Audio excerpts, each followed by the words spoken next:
guys, welcome back to my YouTube channel. Hope you all are doing great. Today going to look symptoms of AIDS and HIV. इसके previous lecture में pathogenesis of ads पढ़ाई थी, जिसमें मैं पढ़ाई थी ads हमारे body में कैसे प्रोग्रेस करता है।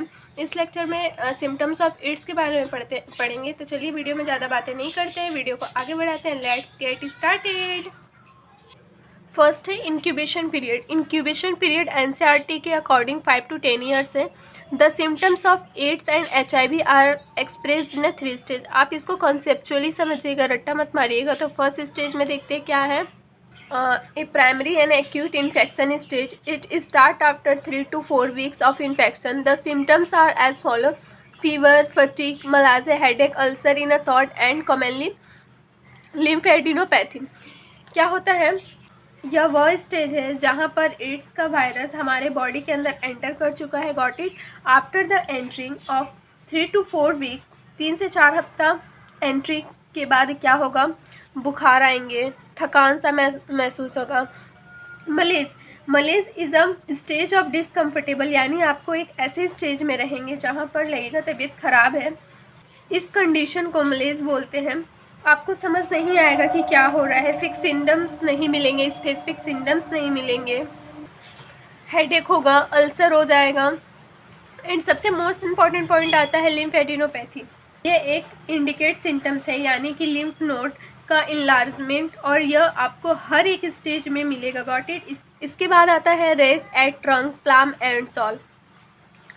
तलवे और हथेली में क्या हो जाएंगे, रैसेस हो जाएंगे। Okay. Low RBC count in a blood में आरबीसी की कमी। और 4 नंबर क्या है, spontaneous resolution within weeks. ये भी बहुत ज़्यादा इंपॉर्टेंट है, ये मोस्टली आप याद रखिएगा। इसमें क्या होता है, 1 मंथ बाद आपको सिम्टम्स आने स्टार्ट हुए हैं, और जैसे बोलते हैं ना वायरल हो गया है, 1 हफ्ता तक चला और फिर ठीक हो गया। आपको लगेगा ये ठीक हो गया, लेकिन ये बीमारी ठीक नहीं हुई होती है। ये अंदर ही अंदर बॉडी के अंदर डेवलपिंग कर रही होती है। ओके। 2-4 दिन बाद ठीक हो जाएगा। एक्यूट इन्फेक्शन स्टेज, यह वह स्टेज है जहाँ पर वायरस एंटर किया था। अब इसके बाद यह क्या करेगा, माइक्रोफेस में अटैक करेगा। 5 नंबर क्या है, appearance of HIV antibody after 3 to 4 weeks of infections. Okay. तो चलिए नेक्स्ट स्टार्ट करते हैं। 2 number point, B number, middle asymptomatic latent infection stage. इसमें क्या होता है, एसिम्प्टोमेटिक का मतलब ही होता है सिम्टम्सलेस। सिम्टमलेस का मतलब आप क्या बोलिएगा, एसिम्प्टोमेटिक का मतलब है सिम्टमलेस। कोई सिम्टम ऐसा खास नहीं दिखेगा जिससे आप ये कंक्लूजन पे आ पाओ कि आपको एड्स है। और ये एक तो बात बताऊं कि ये जो 2 नंबर स्टेज है, यह काफ़ी कुछ चीज़ें डिसाइड कर लेता है। और ये स्टेज जिसमें आप सिम्टम्स बहुत ज़्यादा मिल रहे होते हैं, आई थिंक हम इस बीमारी को जल्दी आइडेंटिफाई कर लेते तो शायद काफ़ी जाने बचा पाते। इट में last for long several years. इसका इंक्यूबेशन पीरियड ही बहुत ज़्यादा है। तो पहला क्वेश्चन ये आएगा कि ये क्यों हो रहा है कि सिम्टम्स आ ही नहीं रहा है, और काफ़ी ईयर्स तक ये स्टेज चलता रहेगा। जब पैथोजेनेसिस में पढ़ाई थी, मैं आपको बताई थी जो RNA है वो अंदर आएगा, रिवर्स ट्रांसक्रिप्टेज में जो DNA बनेगा, और DNA फिर हमारी जो मेन ह्यूमन DNA है उसमें लिंक होगा। और ये जो पूरा स्टेप है इसमें काफ़ी टाइम लगता है। यही कारण है लेटेंट इन्फेक्शन स्टेज काफ़ी लॉन्ग टाइम के लिए होता है। इसमें 5 ईयर्स भी लग जाते हैं, 10 ईयर्स भी लग जाते हैं। ऐसा क्लिनिकली देखा गया है कि जनरली 10 ईयर्स आराम से परसिस्ट कर जाता है, उसके बाद भी सिम्टम्स नहीं पता चलते हैं। Got it. ये एक ऐसी स्टेज है जो आगे चलकर आपकी जान भी ले सकती है, क्योंकि इसका इंक्यूबेशन पीरियड बहुत ही लॉन्ग टाइम के लिए है। 10 ईयर्स में बताई थी, 10 ईयर्स आराम से परसिस्ट कर सकता है। इस प्रोग्रेस में काफ़ी टाइम लगता है, इसलिए यह फेस लंबा चलता है। उसके बाद the patient are asymptomatic with absence और presence of less virus in a blood. I hope आपको ये समझ में आया होगा। नेक्स्ट आता है क्या, HIV is a formed in lymph persistent generalized lymph adenopathy, PGL। Persistent generalized यह वाली थी लिम्फ एडिनोपैथी, वो तुरंत रिजॉल्व हो जा रही थी। यहाँ पे जो लिम्फ एडिनोपैथी थी यह तुरंत रिजॉल्व हो जा रही थी। पर आप ज़्यादा उसे अप्रिशिएटेड नहीं कर पा रहे थे, यानी कि वह with in a weeks resolve हो रही थी, उसे आप ज़्यादा अप्रिशिएट नहीं कर पा रहे थे। Got it? पीजीएल में आप काफ़ी ज़्यादा अप्रिशिएट कर पाएंगे कि हाँ, लिम्फ एडिनोपैथी काफ़ी प्रोमिनेंट है। इसके बाद थर्ड नंबर क्या है? Minor opportunistic infections. ये अपॉर्चुनिस्टिक वाले इन्फेक्शन क्या होते हैं? सपोज़ कि मैंने एक बगल में बंदा खड़ा कर दिया, ठीक उसके बगल में दूसरे बंदे को खड़ा कर दिया जिसको एड्स नहीं है, केस सेम है। मैंने डायरिया का बैक्टीरिया उसके अंदर भी डाल दिया और इसके अंदर भी डाल दिया, उसको नहीं हुआ इन्फेक्शन और इसको हो गया, और उसको काफ़ी ज़्यादा डायरिया हो गया, हफ्ते तक चल रहा है, क्योंकि उसकी इम्यूनिटी वीक हो गई है। इम्यूनिटी वीक क्यों हुई? क्योंकि टी हेल्पर सेल मर रहे हैं। Got it? इस वजह से उसकी इम्यूनिटी वीक हुई और उसके अंदर इसमें नहीं हुआ, उसमें हो गया। इस तरह से ये इन्फेक्शन काम करता है। Got it? इसको हमने माइनर अपॉर्चुनिस्टिक इन्फेक्शन कहते हैं। माइनर अपॉर्चुनिस्टिक इन्फेक्शन ये वैसे इन्फेक्शन या बीमारी नहीं है, लेकिन क्योंकि हम अब इम्यूनो कॉम्प्रोमाइज़ यानी कि उसे कॉम्प्रोमाइज़ हो रहा है, अब वो उतना इफ़ेक्टिव नहीं रहा जितना पहले था। आगे बढ़ते हैं। Again one of the most important point है फोर्थ नंबर। तो चलिए, आई होप आपको इतना समझ में आया होगा। और हाँ, मैं आपको जो अंडरलाइन किए वो मोस्ट इम्पॉर्टेंट ऐसे तो मैंने लाइन वाइज बताया कि ताकि आप अपने नोट्स भी बना सकें, और ये ऐसे मैंने अंडरलाइन जो किया है वो आपको काफ़ी हेल्पफुल मिलेगा, तो आप पॉइंट वाइज भी याद कर सकते हैं। तो चलिए फोर्थ पॉइंट पे आगे बढ़ते हैं। फोर्थ नंबर पॉइंट है T helper cell continuously to decreases, यानी कि जो लेटेंट फेज है मैं उसमें बताई थी, आरएनए वायरस प्रोड्यूस होंगे, एचआईवी फैक्ट्री की तरह काम करेगी, हेल्पर टी सेल को अटैक करेगी, तो उसका नंबर कंटिन्यू डिक्रीज करेगा, कम होता ही जाएगा। हायर लेवल में आप पढ़ेंगे, उनका जो कॉन्सेंट्रेशन है वो पहले 400 पर मिलीमीटर क्यूब था, अब कम होके कितना पे आ गया? 200 पे आ गया। इसके बाद जब क्रोनिक इन्फेक्शन वाली स्टेज आएगी, यानी कि अब वो स्टेज, इसके बाद आपको कोई भी नहीं बचा पाएगा।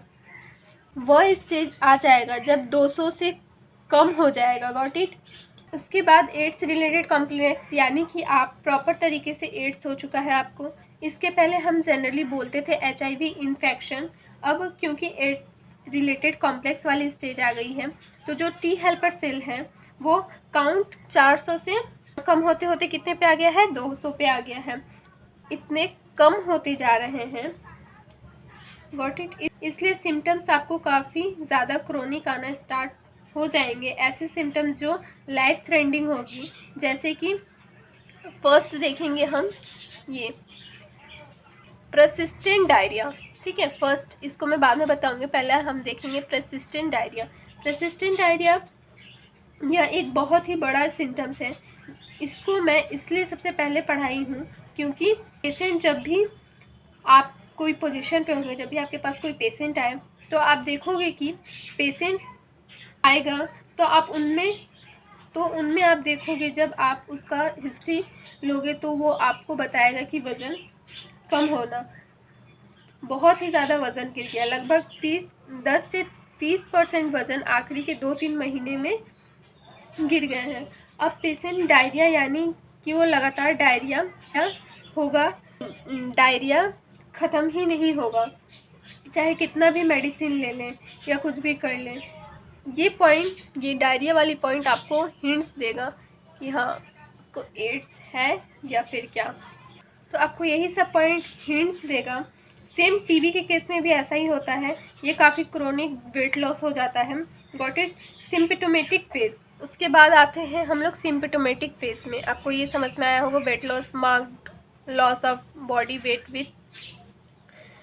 आते हैं फिर सिम्पटोमेटिक फेज में, कंटिन्यूसली फीवर विथ फैटिक, थकान रहेगा। यहाँ पे फैटिक मतलब थकान का कॉन्सेप्ट क्या है? थकान का यह कॉन्सेप्ट है क्योंकि हमारी बॉडी उतनी एनर्जेटिक नहीं रही, दूसरा हमारे बॉडी को प्रॉपर न्यूट्रिशन नहीं मिल पा रहा है, लॉस एपेटाइटिस के साथ साथ डायरिया की वजह से पूरा न्यूट्रिशन बॉडी से बाहर निकल जाएगा, एब्जॉर्ब भी बॉडी में नहीं होगा।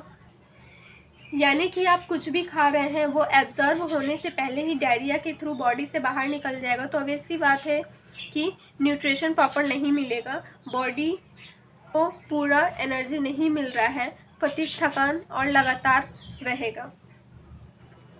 उसके बाद एक फिर से मोस्ट इम्पॉर्टेंट आता है, वेरी वेरी इम्पॉर्टेंट, स्प्लीनोमेगेली और लिम्फ एडिनोपैथी।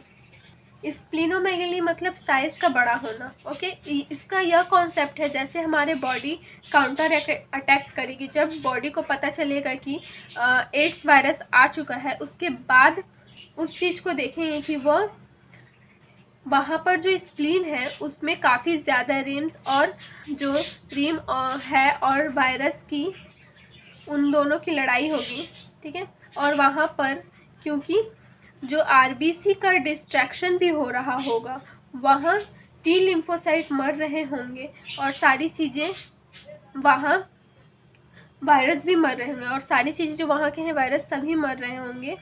और बॉडी में जितने भी लिम्फ नोड है वो धीरे धीरे मर रहे होंगे।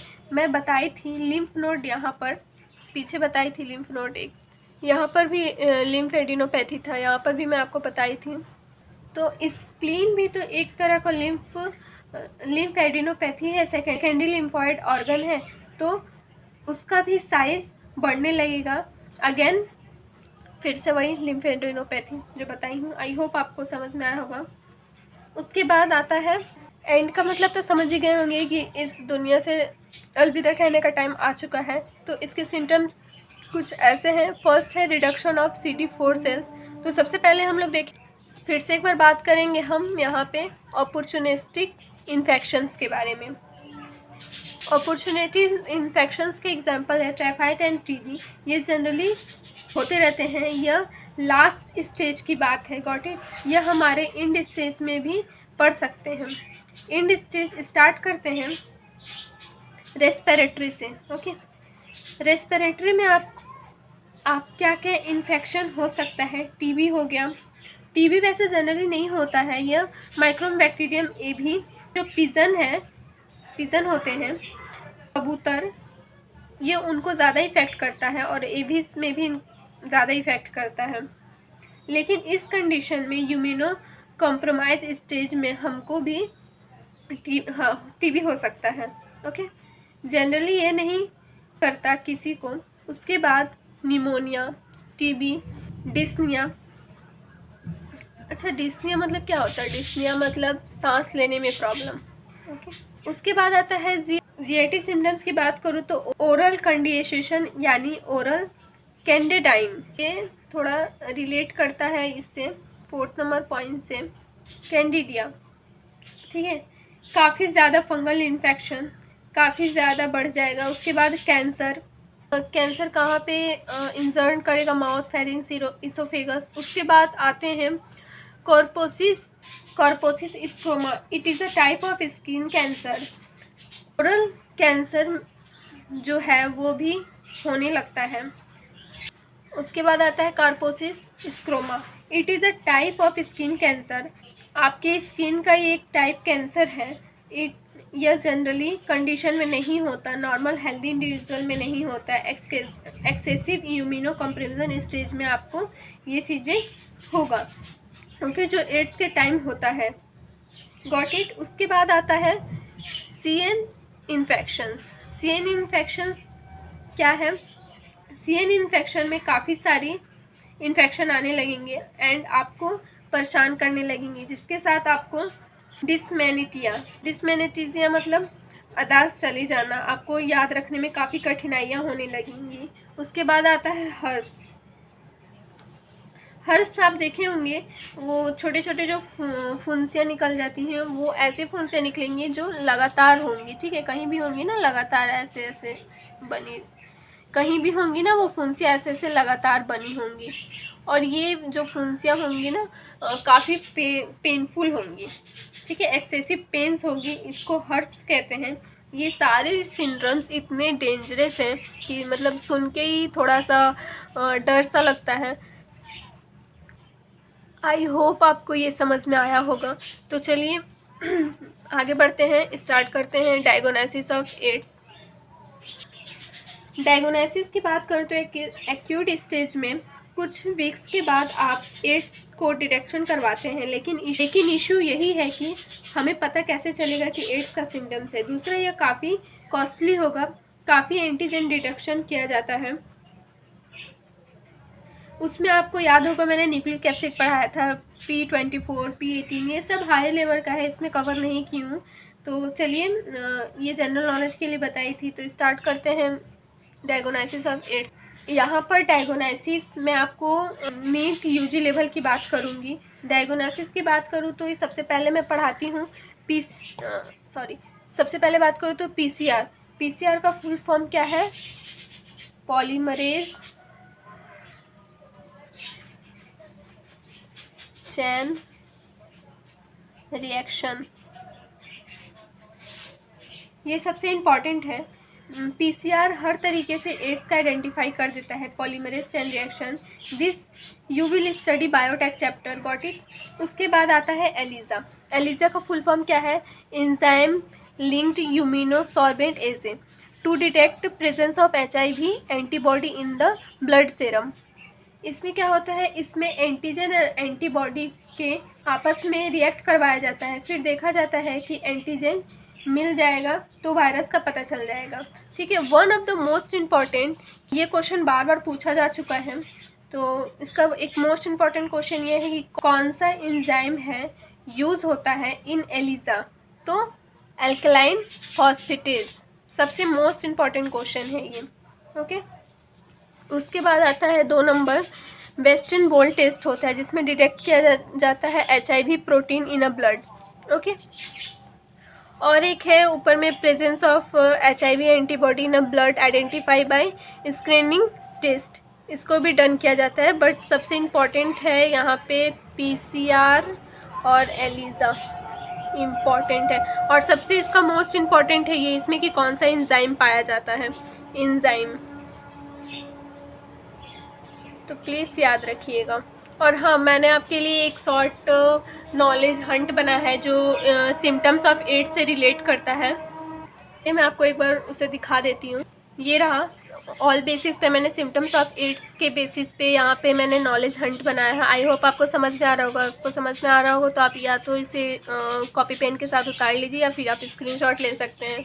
ये मैंने पूरे टॉपिक आपको समझाया है, फिर से दोबारा रिपीट करने का ज़रूरत नहीं है। आपका भी टाइम वेस्ट होगा, मेरा भी टाइम वेस्ट होगा, इससे अच्छा